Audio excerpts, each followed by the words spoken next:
గట్టిగా అరవకు. ఆయన కంట్లో పడ్డామంటే భస్మం అయిపోతాం. కోర్టు దగ్గరికి రా, అన్ని విషయాలు అక్కడ పరిష్కరించుకుందాం. కూర్చో. ఏంటండి భయానా ఇది? ఎంత? 200. 200? ఒరేయ్, ఇదిగో 400. ఎందుకు అరవకు, భయానివ్వాలి.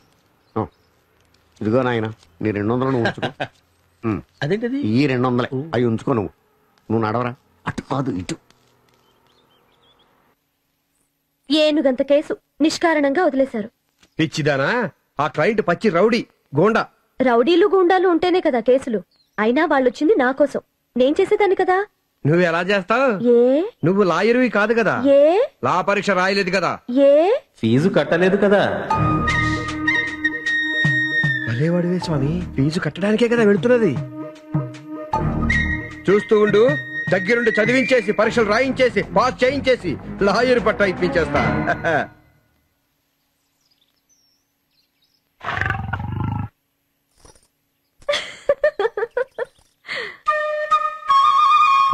రెస్ జుడికా ప్రో వెరిటేట్ ఎక్సిపిట్యూర్ అనగా a judicial decision must be accepted as correct. ఎక్స్ క్యాపిటో రెస్ జుడికటా. One suit and one decision is enough for any single dispute. Very good.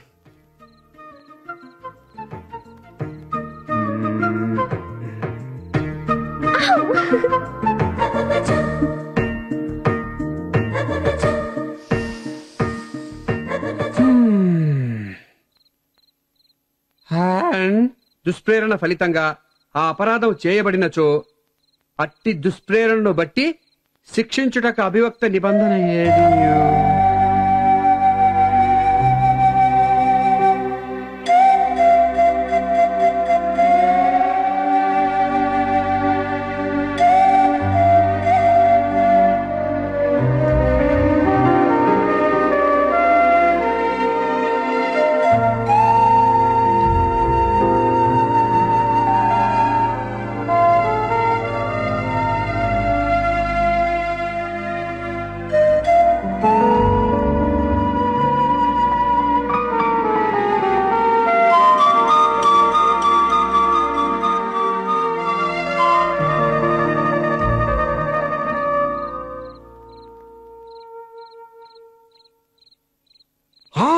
Oh my God,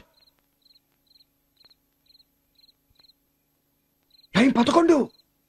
ఇంకొక 4 పేజీలుందండి. టూ మచ్ గా చదివితే అజీర్ణం చేస్తుంది, అన్ని మర్చిపోతావు.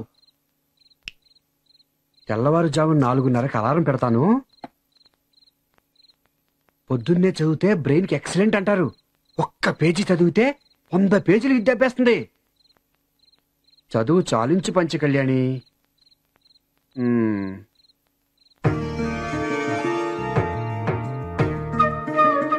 ఇలాలోంచి కలలోకి మేలుకో.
నిన్నట్లా కాకుండా ఈ రోజు లేచి తీరాల్సిందే రా.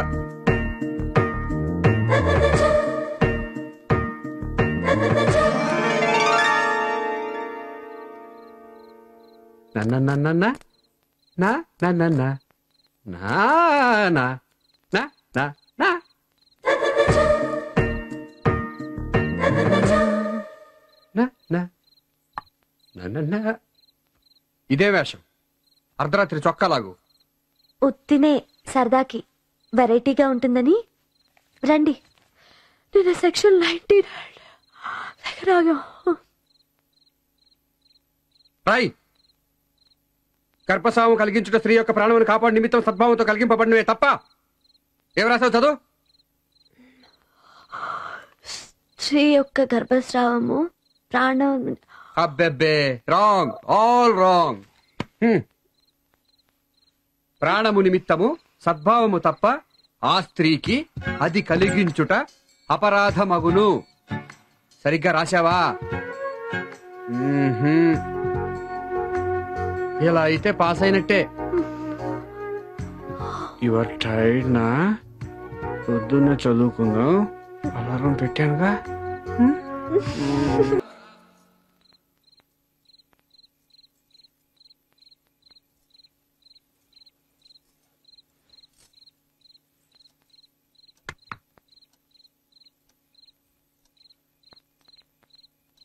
గోపాలం గారు.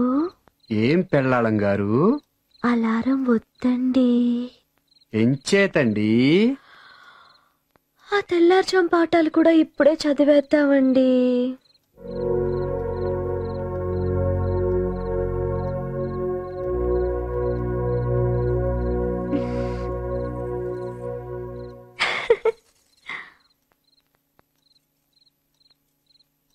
నిద్ర చాలడం లేదండి.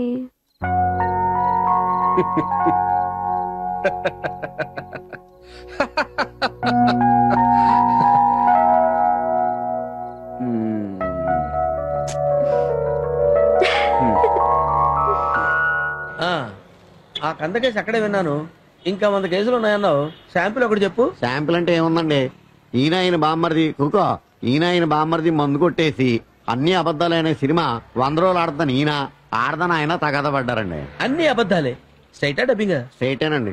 మనోడు జోరెక్కుపోయి బామ్మర్ది బుర్ర మీద బాటిల్ బద్దలు కొట్టాడు. ఆ డామ్ అన్నాడు. మనోడిని అరెస్ట్ చేయకుండా ఆపడానికి ఎంత, ఒకవేళ లోపల దోషెత్తే బెయిల్కి ఎంత. ఓహో. బెయిల్ రాకపోతే జైల్లో ఏసీ సెల్, సిక్ను, ఇస్కీ, లేడీస్ సప్లైకి ఎంత, ఆ సప్లై 5 స్టార్ రేంజ్ లో అయితే ఎంత, సింగిల్ స్టార్ రేంజ్ లో అదే నాటు సారా కక్క ముక్కలు. 5 స్టార్ హై క్లాస్ సప్లైకి రోజుకు 10,000 అవుద్ది. సింగిల్ స్టార్ నైట్కి 2,500 అవుద్ది. క్యాష్ అంతా క్యాష్. దాని మీద 5% నా కమిషన్. 200 కొట్టించు. ఇంకా ఏం జరగలేదు కదా. జరిగితే చాలా అవుద్ది. ఇది రేట్లు చెప్పినందుకు ఫీజు. ఓహో 400. ఇదిగో గురుగారు మీరు 200. అదేంటది? అది 200. ఓహో. ఇంకా ఇంకా అంటే మా ఊళ్ళో సవత్తల్లు ఉందండి, చాలా అందంగా ఉంటది. కానీ వీడు ఆవిడకు సవత్ కొడుకున్నాడండి. ఆవిడ మాట కాదని కులం తేడా పిల్లని పెళ్లి చేసుకున్నాడు. Temple manager రిజిస్టరా? దండాల మార్పిడి. ఆడికో బిడ్డ పుట్టాడు. మగాడా? పుట్టేడ్డు అన్నా కదా. ఆస్తి అంతా ఆడి చేతిలో ఉండిపోయిందండి. అందుకే ఈవిడేమో ఆ బిడ్డను కిడ్నాప్ చేసి ఆస్తిలో సగం భాగం నాకు ఇవ్వకపోతే ఈయన మర్డర్ చేసేస్తానని బెదిరిస్తుందండి. మీరు ఏం చేస్తారో నాకు తెలదు. ఆ బిడ్డను ఆడికి అప్పచెప్పాలి, ఈవిడ నాకు అప్పచెప్పాలి. Very simple. Section 316, 413, 1886, read with 116. Very easy అండి. ఆవిడ ఈజీగా బొక్కలో పెట్టించవచ్చు. ఖర్చు ఎక్కువ అవుద్ది. ఎంత అవుద్దండి? ఎంత అయితే ఎట్లా 10,000 ఇక 5,000 ఉంచండి. గురు కుదిరేసిందండి, ధైర్యం వచ్చేసింది. అందుకే అసలు కేసు చెప్పేస్తాను. మా ఊళ్ళో ఎలక్షన్లు అప్పు చేసినోడు గెలవకూడదు, కానీ గెలిచి తీరతాడు. అందుకే నాటు బాంబులు ఇసిరేసి సమరసంహారెడ్డి చేశాను. ఎంతమంది పోయి ఉంటారండి? అంటే పిల్ల జల్ల గొడ్డు గోద అంతా కలిపి 300 దాకా పోయారు. అంటే ఫ్యాక్షన్ కేసా? మా అమ్మగారు ఒప్పుకోరండి. నేను అసలు ఒప్పుకోనండి. మీ డబ్బు మీరు ఉంచుకోండి. ఇచ్చిన డబ్బు తీసుకోవడం నాకు అలవాట్లేదు. ఇప్పుడు నువ్వు ఈ డబ్బు తీసుకుని కేసు సరిగ్గా డీల్ చేయలేదు అనుకో, మన బాబు 200 బాంబులు మిగిలిన నీ మీద వేయాల్సి ఉంటుంది. ఎరా కింద కొడుతూ వకీలు కేసు సరిగ్గా డీల్ చేయకపోతే ఏం చేసావు? ఆడ తలకాయ తీసేసి ఆడ గుమస్తా కాడు చేతులు కొట్టేలేదా? అంతెందుకు మొన్నటికి మొన్నాడు ఎక్కడికి వెళ్ళిపోయాడు? ఒక జడ్జి గారి కుమార్తె, మరో మాజీ జడ్జి గారి మనవరాలు, అసిస్టెంట్ పబ్లిక్ ప్రాసిక్యూటర్ గారి